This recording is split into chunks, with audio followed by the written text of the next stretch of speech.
안녕하십니까. 오늘은 특별한 손님을 좀 모셨는데요. 크리스찬티 투데이 코리아 CTK라고 하죠. 우리가 많이 애용하는 잡지인데 편집국장을 맡고 계시는 김은홍 국장님 모셔서 동성애 문제에 대해서 잠깐 좀 대화를 나누면서 그 길을 좀 모색했으면 합니다. 네, 반갑습니다. 네, 반갑습니다. 우리 국장님이 동성애 문제에 대해서 뭐 명확하게 반대하는 입장을 가지고 계시지만 동성애에 대해서 반대하는 진영이 하고 있는 여러 가지 대책이나 이 전술적인 부분에 대해서 조금 이견이 있으시다 하는 얘기를 제가 들었거든요. 좀 듣고 싶어서 조금이 좀 여쭈고 싶어요. 많이 이견이 있습니까? 저보고 누가 제가 기자였을 때 제 옆자리에 있던 여 선배님이 그랬어요. 2000년이 되기 전에 20세기에 그랬어요. 저보고 야, 너 동성애자지? 그랬어요. 오해의 소지가 있는 말이죠. 분명히. 왜 그랬냐 하면 20세기라고 제가 말씀드렸어요. 21세기가 되기 전이었는데 그때는 한국의 동성애 이슈가 아직 이슈화되지 않았을 때였어요. 성정치 포럼 이게 뭐 그 현장 시작할 때도 저도 뭐 그 같은 동네에서 있었는데 그 한국에서 동성애 문제가 이슈화 안 되고 뭐 극단적으로 동성애라고 안 하고 동성연애라고 할 때 시절이에요. 그러니까 얼마나 오래된지 알겠죠. 그때 제가 외신 담당 기자였어요. 기독교 세계 교회의 소식을 이제 전하는 일이었는데 한국 빼고 유럽과 미국 중심으로 해가지고 동성애 이슈가 뜨거웠어요. 그때 막 이제 시작되고 얼마 안 됐고 그래서 벌써 그때 미국 장로교회 PCUSA라고 그러죠. PCUSA는 벌써 그때 동성애 문제 때문에 뭐 총회에서 뭐 엎치락뒤치락하고 이럴 때였으니까 한참 이제 그랬던 시점이라서 관심이 갔죠. 남의 얘기니까. 진짜 남의 얘기로 관심을 가졌어요. 그렇게 해갖고 동성애 기사를 매호에 주간지였는데 매주 기사를 썼어요. 그러니까 데스크에서 야, 동성애 기사 좀 그만 써. 그때는 이게 뭔가 했겠네요. 그렇죠. 이게 뭐지? 왜 이게 기독교 이게 보수적인 교단의 교단지에 왜 동성애 말도 참 민망한 이 기사를 왜 써? 그러니까 좀 그만 써. 제가 그때 이렇게 얘기했어요. 그대로 할게요. 대망의 21세기가 되면 세계 교회가 동성애 문제로 쫙 갈릴 겁니다. 어떻습니까, 목사님? 저 인정합니다. 인정하죠. 잘 보신 거예요. 잘 보신 거. 제 예언 아닌 예언이 틀리지 않았어요. 거의 맞아 들어갔어요. 그 이후에 PCUSL뿐만 아니라 뭐 UMC 그러니까 연합감리교회 또 뭐 성공회, 그 다음에 그러면서 성공회 같은 거는 어떻게 됐어요? 앵글리칸 처치가 둘로 나눠졌죠. PCUSA도 그렇고 미국의 많은 교단들이 그렇게 해서 갈라졌잖아요. 쫙 갈렸어요. 쫙 갈렸어요. 감정적으로도 갈리고 신학적으로도 갈리고 어마무시한 그런 일들이 벌어졌잖아요. 그런 현장에 제가 있었어요. 현장이 아니라 그러니까 계속 추이를 보고 있었네요. 계속 추이를 보고 있었죠. 제가 직접 경험한 건 아니지만 간접 경험을 통해서 우리보다 먼저 그 몸살을 앓았던 세계교회를 보면서 저는 제 입장을 정리한 거예요. 곧 이 일이 도래할 것이다. 그렇죠. 도래할 것이고 그럴 때에 다른 교회들에서 해외에 있는 우리 교회들에서 다른 나라 교회들에서 뭘 실수했고 뭘 실패했고 뭘 어떤 아픔을 겪었는지 우리는 기왕이면 안 겪으면 좋잖아요. 여기 제가 제 경험을 좀 말씀드리면은 저는 2003년 말에 이제 미국에 그때 공부하러 갔었는데요. 성탄절 어간에 갔었거든요. 근데 라디오 차 타고 이동할 때 라디오를 켜놓으면 계속 나오는 이슈가 그 당시엔 두 가지였어요. 하나는 패션 오브 더 크라이스트, 멜 깁슨이 만든 영화를 개봉을 앞두고 미국 내에 있는 많은 유대인들이 그 패션 오브 더 크라이스트의 주제가 누가 메시아를 죽였는가, Who killed the Messiah 이래가지고 뭐 타임즈에도 카바스토로 나오고 그랬는데 유대인이 준 걸로 그려지니까 유대인들이 굉장히 그 영화 개봉을 못하게 하는 그렇죠. 예. 그래서 결국 멜 깁슨이 그 영화를 헐리우드에서 못 만들고 왜냐하면 헐리우드 시장은 유대인이 잡고 있기 때문에 그렇죠. 예. 본인이 영화사를 만들어서 그 영화를 만들었잖아요. 그게 핫 이슈였어요. 그렇죠. 뭐 TV만 틀면 라디오만 틀면은 패션 오브 더 크라이스트에 대한 유대인들의 반박 이런 내용이 계속 왜냐하면 방송 언론 다 유대인이 잡고 있으니까 그럴 수밖에 없겠죠. 또 하나 이슈가 동성 결혼 문제였어요. 그렇죠. 그러니까 동성애는 미국에 만연돼 있었지만 이것을 합법화하느냐에 대해서 많은 토론들이 있었고 그래서 그 당시 제 기억으로는 이제 제가 그때 캘리포니아에 있었는데 그 샌프란시스코의 법정에서 잠시 동성혼 인정한다라고 하는 기사가 떴었어요. 네. 그래서 많은 전 미국에 있는 동성애자들이 거기 모여서 승인 받으려고 그랬던 그림들이 뭐 지역 신문에 나오고 LA 타임즈에 나오고 그랬던 걸 본 적이 있어요. 그러면서 제가 이거 앞으로 한국 교회에 한국에도 올 수 있겠다 했던 이야기를 그런 생각을 했었고 또 하나는 그 이후에 제가 미국 이제 군목으로 있을 때 출장을 가면은 군대 내에서도 이슈였어요. 네. 그래서 미 해병대에 동성애자를 이제 발견해가지고 해병대원들이 명예살인을 했죠. 그때는 군대 내 동성애가 엄격히 금지돼 있었거든요. 그 이후에 허용이 됐습니다. 클린턴, 오바마 정권 들어오다 이제 허용이 돼버렸는데 지금은 동성혼이 미국 내에서는 거의 뭐 다 열렸다고 보죠. 그래서 그런 이슈들을 보면서 한국 교회나 한국 사회에도 이것이 언젠가는 이슈가 될 것이다라고 생각했는데 제가 예측했던 것보다는 좀 빨리 온 것 같습니다. 그래요? 예. 근데 이제 우리 국장님은 대처하는 방식에 대해서 좀 다른 생각 가지고 있다고 그러셨는데 한번 좀 듣고 싶습니다. 네, 아까 목사님 얼핏 말씀하셨는데 언론에 도배가 돼 있고 언론을 장악하고 네네. 그러니까 아까 헐리우드 얘기를 들었잖아요. 네네. 헐리우드 자본을 쥐고 있는 게 유대인이고 네. 헐리우드뿐만 아니라 영화 산업뿐만 아니라 미디어를 장악하고 있는 것도 유대인이죠. 예. 그렇게 돼 있잖아요. 네네. 그렇게 해서 멜 깁슨이라는 굴지의 감독조차도 네. 어떻게 보면 밀린 거 아니에요. 밀렸죠. 네. 자, 여기서 중요한 게 바로 그 미디어거든요. 네, 현대 네. 사회에서 가장 중요한 게 미디어예요.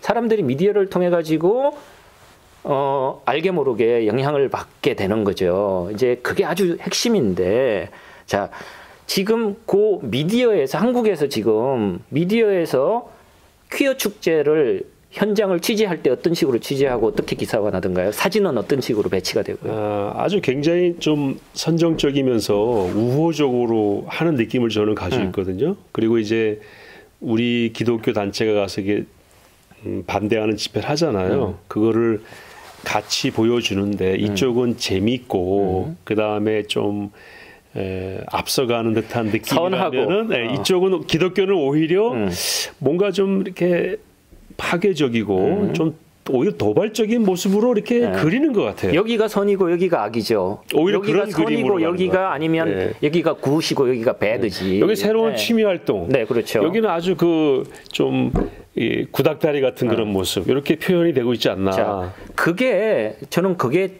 중요한 포인트라고 생각해요. 그래서 여기서 어떤 전술적인 미스가 있는 게 아닌가 한번 좀 제가 이견을 제가 제시를 하는 거예요. 네네.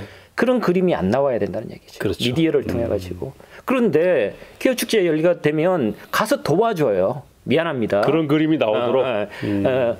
저는 액셔니스트라고 표현을 할게요.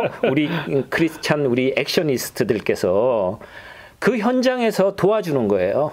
오히려 먹잇감이 되고 있는 거예요. 자, 거기에 카메라 기자들은 우리 액셔니스트들이 안 가면 그림이 안 돼요.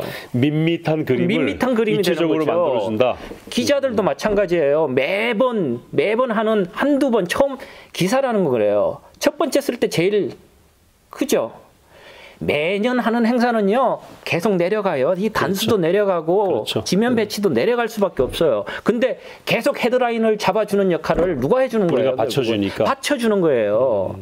그리고 퀴어 축제 하는 그 인원이 우리나라 인구에서 몇 %나 됐죠? 사실 극소수죠. 극소수죠. 그런데 언론을 통해 가지고 퀴어 축제가 알려지고 그렇게 되면서 오히려 친숙한 이미지를 전달해 주는데 저는 일조를 하고 있다는 게 안타깝다는 얘기죠. 좋은 지적이신가. 우리가 한번 이제까지 왔던 길도 한번 돌아볼 필요가 있으니 그런 측면에서 좋은 지적이신 것 같고요. 또 다른 전술적인 선택할 수 있는 게 뭐 또 있을까요? 그래서 이제 요거를 한마디로 무시 전략. 잘 놀아라. 그렇죠. 그 전략이고요. 그러면 넌 그러면 대안이 뭐냐? 이렇게 이제 얘기를 하죠. 저는 나름대로 이게 대안이라고 하는데 저보고 야 그거는 비겁한 스탠스 아니냐 이렇게도 얘기하는 게 있어요. 한번 얘기해 보세요. 네. 저는 미국 교회나 유럽 교회가 동성애 문제로 해서 그러니까 교회 내에서도 싸웠지만은 이거는 그냥 문화 전쟁이었잖아요. 문화 전쟁이었어요. 그러니까 이분법적인 사고로 오해할지 모르겠지만은 세상과의 싸움이었잖아요. 세상의 어떤 동성애라는 세상 문화와의 싸움이었고 동성애를 문화적으로 누가 이 이슈를 누가 선점할 것인가, 반대쪽에 선점할 것인가, 그걸 지지하는 쪽에서 선점할 것인가 그 싸움에서 결국은 유럽 교회조차도 졌어요. 그러니까 그 지는 데는 아까 말씀드렸던 똑같은 그림이 들어간 거예요. 소수자들, 그러니까 그 소수자 프레임이라 그러죠. 저쪽이라 그러니까 좀 그런데 제가 이것도 할게요. 네네. 우리와 멀어진 형제들. 우리와 멀어진 형제들의 프레임에 우리가 갇혀버린 거예요. 뭐죠? 그게 소수자예요. 그러니까 이 형제들은 본인들을 소수자라고 그러죠. 핍박받는 소수자예요. 우리 그리스도인들은 바로 그 핍박받는 형제들의 이웃이잖아요. 네. 예수님께서 그렇게 되라고 하셨으니까. 그런데 그 반대로 비춰지는 거예요. 언론을 통해 가지고. 근데 이제 그 참 좋은 전술적인 선택이죠. 그런데 그 선택을 통해서 결국은 동성애의 뭐 합법화나 또는 동성애로 가는 차별금지법 같은 것들 실제로 법제화되는 것들을 막는 그런 열매가 있어야 되거든요. 그렇죠. 우리가 좋아서 그 길을 택했지만 결과적으로 그 길 때문에 그게 열렸다. 그러면 안 되잖아요. 네, 그렇죠. 그런 측면에서 답이 될 수 있는 전술적인 선택인지가 좀 궁금합니다. 그러니까 이제 사실은 뭐 고민이죠. 이게 진짜 뭐 맞을지 틀릴지는 결과가 이제 얘기해 주는 건데. 얘기를 해줘야 자, 이제 아까 미디어에 대해서 조금 더 얘기를 할게요. 미디어를 통해 가고 뭐 계속 퀴어 축제 얘기를 들어가지고 뭐 우리의 형제들한테 미안하기도 한데 어쨌든 예를 듭니다. 그 퀴어 축제 현장에서 우리의 액션이트들이 가가지고 그렇게 해서 그림을 만들어 주는 거에 대해서 역효과를 얘기를 했죠. 네네. 역효과를 얘기한 거예요. 역효과를 얘기한 거예요. 그 자체나 의도나 이런 건 나쁘지 않고 좋은데 역효과를 얘기했고 역효과 있으면 효과도 있다는 얘기잖아요. 네네. 그 효과에 대해서 제가 부정하는 거 아니에요. 그게 네네. 뭐죠? 동성애에 대해서 좀 불편해하시거나 반대하시는 많은 대다수의 그리스도인들이 또 인지를 하잖아요. 그렇죠. 그분들은 또 다른 쪽에서 경각심을 가지는 이건 효과를 나쁜 거구나. 그렇죠. 그런 효과도 있고 나쁜 거구나. 어쨌든 그런 효과를 가지니까 그 효과도 저는 인정해요. 그렇지만은 굳이 그 효과를 내려면 목사님들이 교회에서 조용히 하셔도 된다는 얘기고 성경 공부를 통해서 얼마든지 성경에 동성애에 대해서 반론을 할 수 있는 게 많고 그 부분에 대해서는 기독교 그룹 내에 초기에 있던 동성애를 지지하는 사람들도 전술적으로 성경에 기대서 하려고 했어요. 성경이 동성애를 반대하지 않는 것을 어떻게든 우리의 믿음으로 극복해 보려고 끄집어내 보려고 자 우리의 형제들이 많이 노력했어요. 애석하게 안 됐어요. 안 된 이후에 그걸 포기하고 인권으로 넘어간 거예요. 프레임 자체를 바꿨네요. 그렇죠. 프레임 자체를 바꾼 거예요. 그렇기 때문에 열심히 성경 읽고 하는 한국의 성도들은 목사님들이 성경 공부를 통해서 설교를 통해서 얼마든지 조용히 저는 이거에 대해서 집안 단속할 수 있다고 봐요. 근데 밖에서 그거를 하는 거는 그 집안 단속과는 다른 차원이잖아요. 어쨌든 그래도 효과는 있는 거예요. 그러면 이거를 통해서 어느 쪽 세가 더 크냐를 누가 지켜볼까요? 국민들, 미디어가. 그리고 또 표를 국민들의 표를 의식하는 국회 정치인들이 그렇죠. 입법자들이 지켜보겠잖아요. 그 입법자들을 직접적으로 겨냥하는 우리는 운동을 해야 되는 거고 일종의 입법 로비도 될 수 있는 거고요. 아니면 보트 피플이 되는 거죠. 표를 가지고 우리가 우리의 힘을 보여주는 전술을 유권자 운동 같은 거? 택해야 되지 않겠나 싶은 거고요. 그럴 때는 표 하나가 한 표잖아요. 네. 1인 1표잖아요. 그때는 표를 많이 가진 쪽은 정치인들은 자기가 동성애 참여하든 반대하든 상관없어요. 표만 얻으면 그렇죠. 된다. 지역구에 표만 얻으면 되는 거예요. 물론 지금은 뭐 비례정당도 있고 비례대표도 있지만은 비례대표에 이제 소수자가 갈 수 있는 문제는 또 다른 문제예요. 소수자가 갈 수 있는 건 또 다른 문제니까 이거는 이제 정당하고 진짜 뭘 승부를 봐야 되는 문제가 되지만은 어쨌든 지역구에서는 1인 1표가 중요하기 때문에 어느 쪽이 다수인지는 거기에 있는 지역 교회들이 연합하면 되는 거예요. 네. 그리고 결과적으로 이제 입법이나 제도화하는 것들을 막는 것은 또 다른 채널을 통해서 우리가 할 수 있는 부분이기 때문에 효과 대비 역효과가 많다. 액션리스트들의 그러한 반동성애 운동 같은 것들은 좀 우리가 앞으로는 좀 이렇게 선별해서 할 필요가 있다. 그렇죠. 그런 지적이신 것 같고요. 또 다른 대안은 없을까요? 그러니까 액션리스트들의 활동에 대한 것과 입법 활동을 통한 거 유권자 운동이라고 할 수 있겠죠. 또 다른 어떤 뭐 방법은 혹시 없을까요? 전략적인 전술적인 선택으로서. 전술적인 선택으로서 뭐 여러 가지 지금 그나마 좀 효과를 본 게 있어요. 이게 이제 우리의 멀어진 형제들이 좀 불편해하는 것들인데 조용하게 이성적으로 하는 것 중에서 효과가 있는 게 뭐냐면 멀어졌다가 가까이 온 형제들이 있어요. 그러니까 동성애를 하다가 뭐 여러 가지 이유로 이제 돌아온 경우. 그렇죠. 이거에 대해서도 아주 예민해요. 그러니까 왜냐하면 이게 아니 돌아왔다고 간증을 하는데 간증이라고 표현하니까 또 너무 기독교용이죠. 내가 그런 사람이라고 얘기를 하는데 어떡할 거야. 자, 동성애 이제 항상 이제 우리의 멀어진 형제들은 이게 이제 나도 어쩔 수 없다. 내가 그렇게 태어났는데 어떡하냐. 뭐 선천적인 것도 아니라고 하는 그러니까 반론이 있으니까. 그런 쟁점들이 있는 거예요. 쟁점을 가지고 계속 투쟁 혹은 대화를 해야 되는 거예요. 근데 우리는 그 쟁점이 묻혀버린 거예요. 그냥 겉으로 드러나는 액션 때문에 우리의 액션리스트들은 근본주의자고 남말 더럽게 안 듣고 그 다음에 너무 매정하고 소수자들 정죄하고 소수자들 인권 침해하고 그런 이미지죠. 가치는 좋은데 그렇죠. 그렇게 이미지화되고 있잖아요. 그걸 얘기하는 거예요. 아까 또 뭐 연대 같은 것도 말씀하셨거든요. 그러니까 마저 얘기를 할게요. 그래서 일단은 그런 이슈를 가지고 이슈 파이팅을 하는 거예요. 네, 그 부분에 대해서는 지금 많은 사례들이 있어요. 한국 사례도 발굴 많이 있고 또 뭐 책으로도 나와 있어요. 크리스천리티 투데이에 소개된 저도 글인데 그 분이 단행본으로 책 낸 것도 있어요. 여자 교수시죠. 레즈비언이었는데 그런 책도 있어요. 이런 거 실증적인 사례들, 과학적인 근거들 가지고 계속 그쪽에서는 이게 과학이다.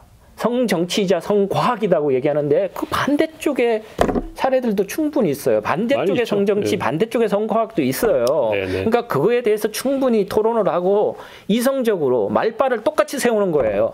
자, 거기에다가 또 하나가 이제 연대죠. 왜 지금 우리만 앞에 먼저 나서 총탄 다 맞고 그러십니까? 나를 따르라 하는데 아무도 안 따라. 그래서 장렬하게 전사하면 어떻게 해요? 싸움에서 지잖아요. 자, 그러면 우군을 만들어야 되는데 여기서 저보고 좀 황당무계하다 그러는데 왜 갑자기 우리의 선비님들을 건드리냐 하는데 저는 제 전략이 약간의 충격요법이기는 하지만은 유림들과 손잡자. 성균관. 그렇죠. 우리 성균관 유생들하고 손을 잡자는. 그분들은 입장이 확고한 거예요? 왜냐하면 동성애 자체에 대해서는 뭐 또 모르겠어요. 뭐 거기도 또 뭐 복잡하잖아요. 우리의 성리학이 그렇게 보통 만만한 그렇게 단세포적인 사상이 아니잖아요. 얼마든지 이거 내가 우리의 멀어진 형제들한테 오히려 힌트가 될 수 있을지도 모르겠는데 그 퇴계 선생의 어떤 이런 사상이나 이런 걸 가지고 또 동성애자들이 이용할 수도 동성애자 이런 표현 잘 안 쓰는데 자 이용할 수도 있겠지만은 어쨌든 유교적인 가치에서 가장 중요한 건 뭐죠? 가족이에요. 패밀리. 자 기독교의 전통적인 성경적인 가치관과 유림들의 가치관이 맞아떨어지는 부분이 가족이에요. 가족하고 성 구분. 그렇죠. 그다음에 상하 관계. 그렇죠. 너무 이제 가부장적인 사람이 아니냐 생각하지만은 뭐 알아서 판단하시고. 가족 내 질서는 있는 거죠. 네. 그러니까 전통적인 저는 그렇게 얘기할게요. 전통적인 가족관에 있어서는 우리와 유림들이 충분히 손을 잡을 수 있다고 생각하고 제가 유림이라니까 뭐 그냥 성균관에 맨날 저기 뭐 이렇게 가쓰고 이렇게 제사 지내는 분들이라고 오해하지 마시고 우리의 일상을 지배하고 있는 세계관 유교적인 세계관이에요. 그 유교적인 세계관에 아직까지도 세례를 깊이 받은 우리들에게 영향을 줄 수 있는 가치관을 제공한 게 유교잖아요. 네네. 우리는 대부분 한국 사람은 듀얼 종교를 가지고 있어요. 페이스를 가지고 있어요. 유교와 기독교, 불교와 기독교, 천주교와 유교 뭐 이런 식으로. 그러니까 그 가치관을 공유한다 그러면 그 소수의 종교란에다가 유교라고 쓰는 사람은 적더라도 문화적인 자원으로 볼 때는 무시할 수가 없다는 거죠. 이거는 한국의 보편적인 정서에 가장 부합하고 전통적인 가족적인 가치에 부합하는 것이기 때문에 유림들하고 기독교인들하고 같이 이렇게 앉아서 세미나 하는 그림 보세요. 가 쓰고 오시라 그러지. 그러고 하면 이건 또 그림 되잖아요. 네네. 자, 그리고 또 있어요. 캐톨릭. 또 캐톨릭도 뭐 일부에서는 진보적인 그런 분들도 계시지만은 그래도 스탠스는 동성애에 대해서 아직까지는 이 교황성하께서 반대하고 계시잖아요. 그 다음에 또 우리 한국에서는 많이 알려져 있지만은 정교회, 오소독스 처치가 있어요. 오소독스 처치 무시하면 안 됩니다. 이건 또 다른 재밌는 얘기거리지만은 세계 교회가 막 나가는 거, 막 나가는 게 어떤 건지는 뭐 알아서 해석하시고 막 나가는 거를 제어를 할 수 있는 그룹이 지금 세계 교회에서는 정교회예요. 그리스 정교회, 동방정교회, 뭐 러시아 정교회, 그렇죠. 정교회라고 하는 그 정통교회라는 뜻이죠. 올토독스. 그 그룹들이에요. 그 그룹들하고 연대를 하고 이렇게 해서 문화적인 제가 불교에 대해서는 조금 노코멘트 할게요. 저는 아직까지 정돈이 안 돼가지고 그렇지만은 이런 문화적인 자산을 한국의 어떤 이런 문화적인 자산을 가진 자산 그룹들하고 연대를 해서 다수를 확보하자는 거죠. 1인 1표의 의미에서 다수를 확보하는 게 그래서 입법하는 과정에 영향을 줘서 그렇게 잘못된 방향으로 가지 않도록 하는 것이 전술적으로 필요하지 않겠는가. 그리고 여기서 또 한 가지 말씀드릴게요. 제로섬 게임은 없습니다. 어떻게 생각할지 모르겠지만은 우리가 열심히 기도하고 예수님의 제자로서 살아가지만은 여기가 지금 하나님 나라가 완벽한 하나님 나라인가요? 아니잖아요. 섞여 있잖아요. 가라지가 섞여 있잖아요. 일부에 섞여진 가라지를 우리가 어떻게 할 수가 없어요. 그래서 한국에 소수의 어떤 동성애자들을 열어주는 법안이 조그만 법이 생기는 문제. 그렇다고 우리 졌다고 생각하면 안 되고요. 그 다음에 그것 때문에 한국 입법기가 다 썩었어. 뭐 밀란이라도 일으킬 건가요? 아니잖아요. 못하잖아요, 그거. 그렇기 때문에 너무 이렇게 흑백으로 갈라서 완벽하게 우리가 100% 다 먹겠다는 자세는 좀 버려야지 조급하지가 않아요. 길게 보고 전술도 짜고 전략도 수립할 수가 있다는 얘기가 되는 거예요. 그러니까 all or nothing 이렇게 가면 안 된다는 거죠. 우리가 다 원하는 걸 얻어야 되지 하나라도 줄 수는 없다. 그렇죠. 근데 이제 그 생각을 너무 많이들 가지고 계신 것 같아요. 그래서 충격이 커요. 조금만 뭐 이 법제화가 된다는 얘기만 되면 한국 국회의원들이 다 썩었어. 다 그냥 세속주의자야. 뭐 동성애에 다 찬성하는 건가? 이렇게 하는데 아니에요, 그거.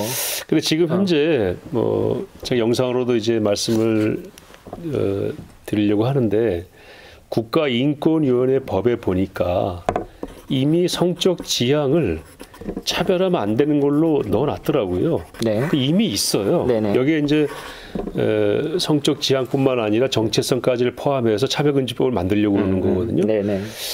저는 이 부분도 좀 우리가 세밀하게 들여다보고 압박을 좀 해야 되지 않을까라는 생각이 들고요.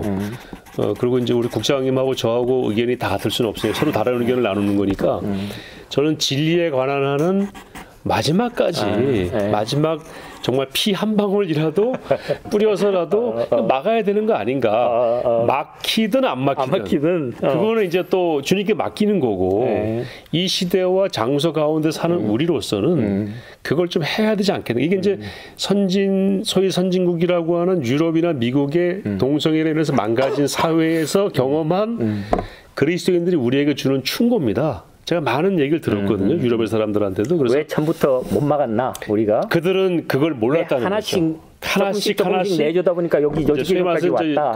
관용이라는 측면에서 톨러런스, 관용을 해줬는데 나중에 알고 보니까 야금야금 다 먹어 들어왔다. 이게 결국 우리 관용하는 사람들의 관용을 완전히 이용해서 관용조차도 의미가 없는 그런 구조로 만들어갔다 하는 이제 조언들을 해주고 있는 거거든요. 그래서 진리에 관한 이게 뭐 선호에 관한 게 아니고 이해에 관한 것이 아니고 진리에 관한 거기 때문에 좀 그런 도전이 필요하지 않을까라는 생각은 드는데 그러나 현실적으로는 노력하지만 안 된 부분에 대해서는 또 우리가 제3의 길을 계속 모색하면서 그 문화적인 메이저 그룹을 형성할 수 있도록 해야 되지 않겠는가 하는 그런 말씀에도 뭐 이해가 갑니다.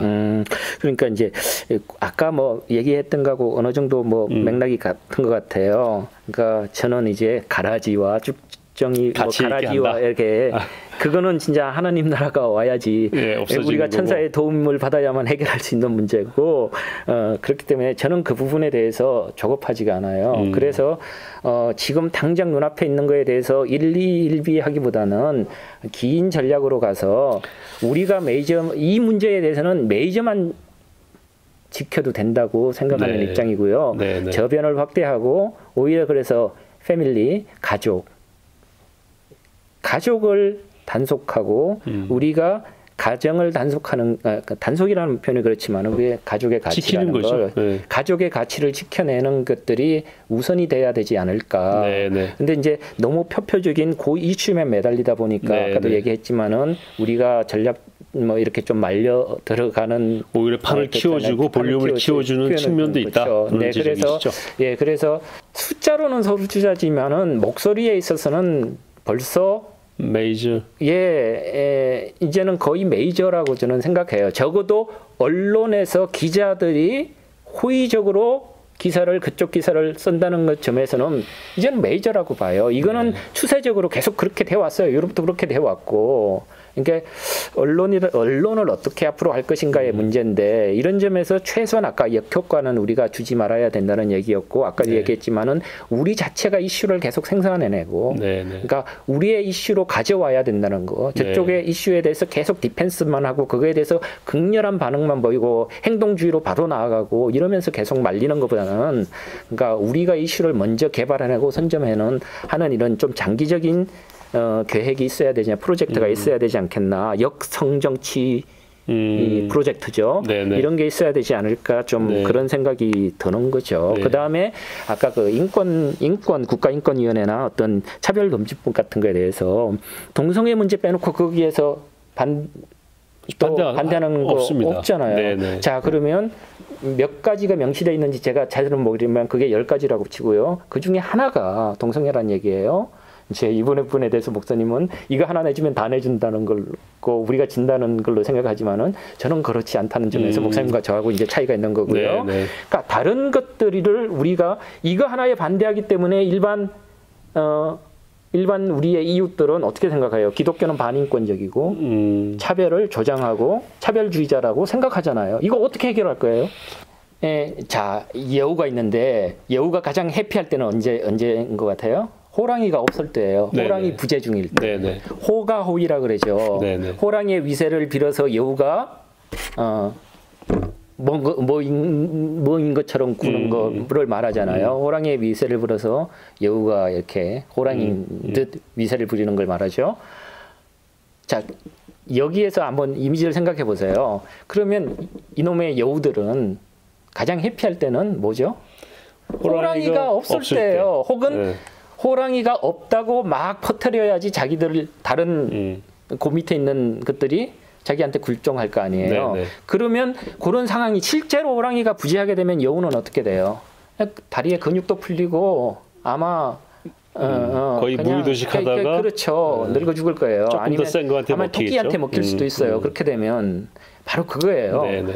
우리도 영적 긴장을 그러니까 영적 계기다. 긴장을 가질 만큼은 하나님께서 저는 그냥 허용해 주시지 않을까도 싶고. 그래서 이 이슈를 우리가 놔서는 안 되고 그렇죠. 계속 가지고 있으면서 우리 스스로도 돌아보고 가정도 돌아보고 또 교회의 정결함을 위해서 노력하고 그렇죠. 하는 것들이 필요하지 않겠는가 그런 지적이 오히려 있습니다. 그런 점에서는 우리가 우리의 멀어진 형제들한테 고마워해야죠. 거꾸로. 많이 각성한 측면이 있죠. 그렇죠. 교회도. 네, 그거죠. 네.